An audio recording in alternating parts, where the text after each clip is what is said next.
Hello there, you're watching TVS News at 5 p.m. You're now with me, Lorenzo Isaac. Let's begin with our top story. The Dual Language Program, the LP, allows students to gain access to various fields of knowledge in order to remain competitive in the global stage. The initiative, which was introduced in 2020, allows participants the opportunity to improve their English language competencies. Untuk program DLP ini, terutamanya DLP Sarawak, ia dilaksanakan di Sarawak sahaja untuk DLP Sarawak. Jadi saya amat berbanggalah kerana negeri kita merupakan negeri yang pertama yang menyahut cabaran DLP. Jadi ia dilaksanakan kepada 1048 buah sekolah rendah SK di Sarawak. Manakala untuk SJKC mereka diberikan pengecualian ya. Apabila mereka berminat untuk melaksanakan DLP, mereka boleh memohon kepada JPNS, Jabatan Pendidikan Negeri Sarawak sendiri. Kohlberg pointed out among the three objectives of the program is to enhance the use of Malay and English languages in line with the state government's aspiration in achieving a high income status by 2030. The cooperation of all parties is crucial, especially parents who play a role in improving their children's English proficiency. Kerajaan Sarawak sendiri macam mewajibkan semua guru yang mengajar DLP ini untuk mengajar dalam bahasa Inggeris sepenuhnya. Jadi, apabila murid tidak faham, guru itu sendiri perlu mengambil inisiatif untuk macam memudahkanlah pembelajaran murid menggunakan level bahasa yang rendah, aras bahasa yang rendah, supaya murid dapat catch up. However, the teachers have been preparing since September 2019, in addition to increasing the professionalism of teachers in the effort of teaching DLP. Favin said so when interviewed during the Sejahtera Asia program on Wednesday morning. A public specialist has made recommendations on the administration of second booster dose for those with comorbidities and senior citizens in Sarawak.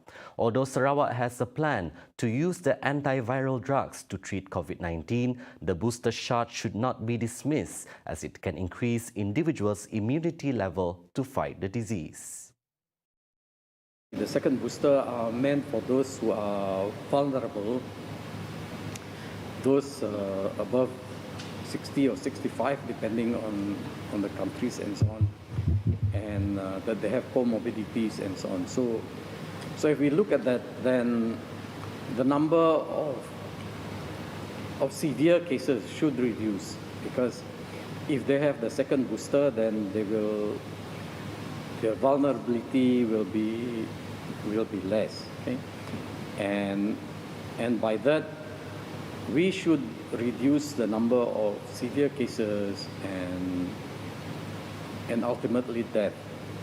And there is what we call the case fatality rate. Out of 100 persons who get COVID, how many will die?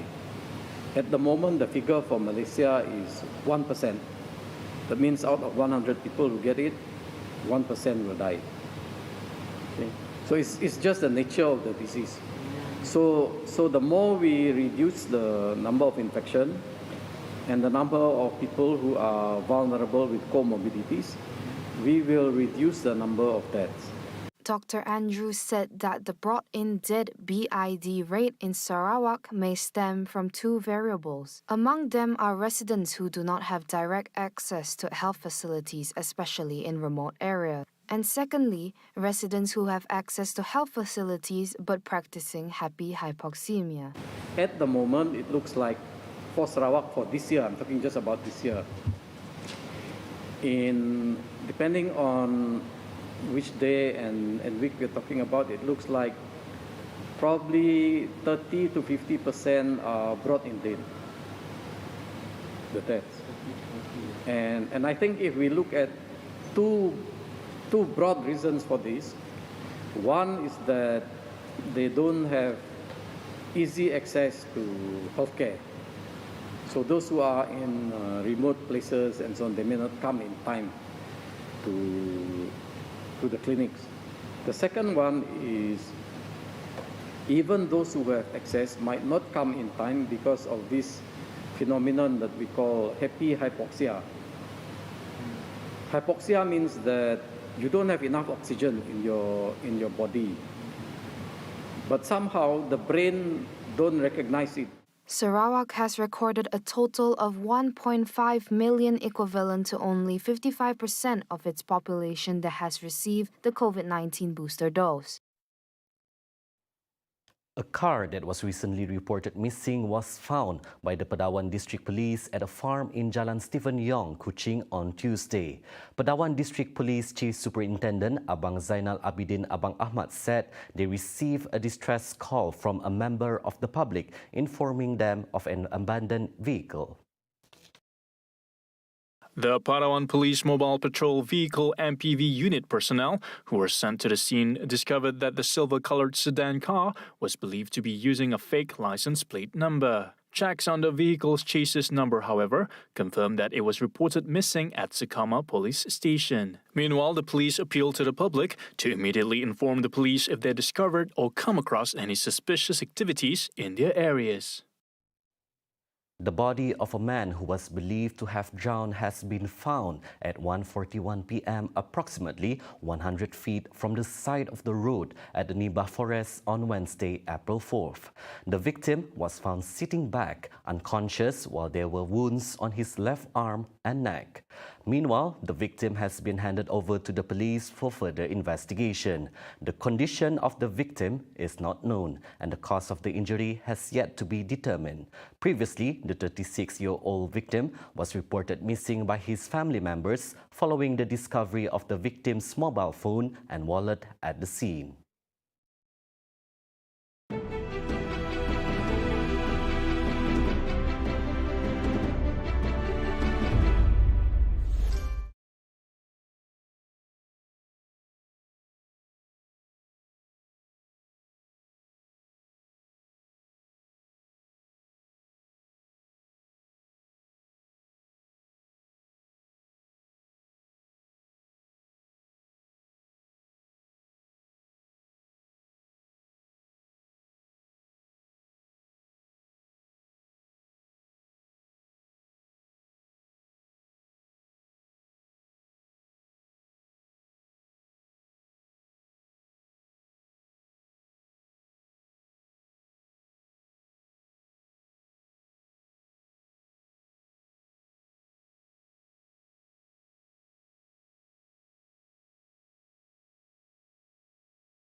Welcome back. International Firefighters Day is celebrated every year on May 4th to honor the work of firefighting professionals. The day aims to recognize and honor the sacrifices made by professional firefighters around the world who make sure that our community and environment are safe.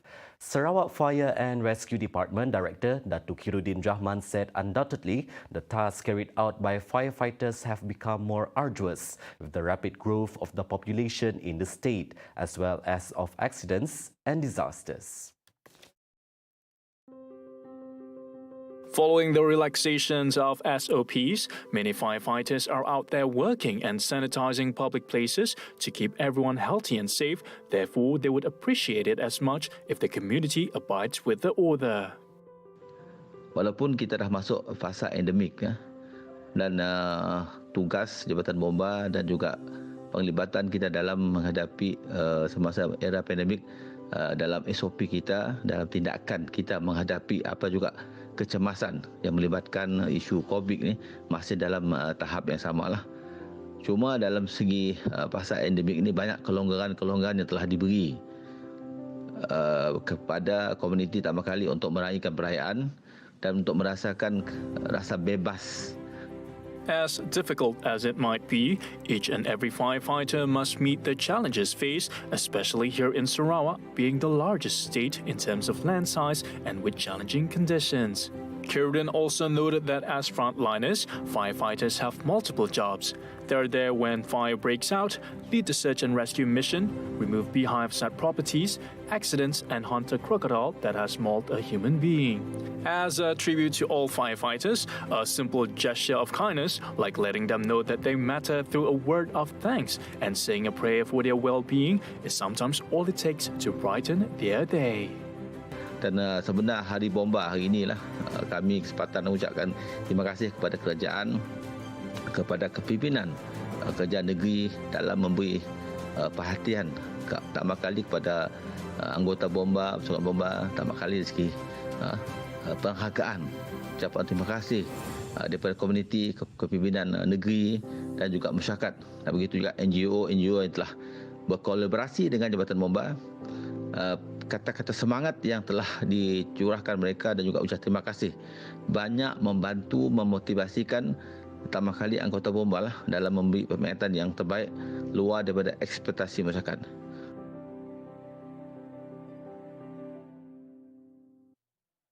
The Russia-Ukraine war and the Omicron variant of COVID-19 continues to weigh on air cargo, with global demand falling 5.2% in March 2022 compared to the same month last year. Citing its March 2022 data for global air cargo market, the International Air Transport Association IATA said air cargo capacity was 1.2% above that of March 2021. It revealed that Asia Pacific Airlines saw its air cargo volumes decrease by 5.1% in March 2022 compared to the same month in 2021. While available capacity in the region fell 6.4% compared to March 2021, the largest drop of all regions. Noting that air cargo markets mirror global economic developments, IATA Director General Willie Walsh said that in March 2022, the trading environment took a turn for the worse. Meanwhile, Walsh said peace in Ukraine and a shift in China's COVID-19 policy would do much to ease the industry's headwinds. The National Committee squad feel they are primed for hitting the 3-goal target set by the Malaysia Karate Federation (MAKAF) at the Hanoi SEA Games. National Committee coach R. Puvaneswaran said the squad are continuing to train during the Hari Raya Aidilfitri period and are determined to put up a strong performance in Hanoi. He said they are focusing on tactics and strategy and honing their skills in a bid to remain as the karate powerhouse in the biennial games. Puvaneswaran, a 2-time ASEAN Games champion, said MAKAF did not name any particular exponents as the gold medal hopes to avoid putting extra pressure on them. He said the 3 gold medalists from the last games in the Philippines were R. Sharmendran, S. Prem Kumar, and P. Madhuri. Meanwhile, Surya Sankar, V. Kugan, and Shi Shamalarani, who excelled at the CCAF meet, would be relied on to deliver the goods in Hanoi. In the 2019 edition, Malaysia topped the karate competition by winning 4 gold and 4 silver medals, with 3 golds and 2 silvers contributed by Kumite exponents. The SEA Games karate competition will be held from May 18 to May 20th. That's all the time we have for the news at 5 p.m. For more headlines, check out our official website at TVSTVMY or follow us on our social media accounts. I'm Lorenzo Isaac. Thank you for watching.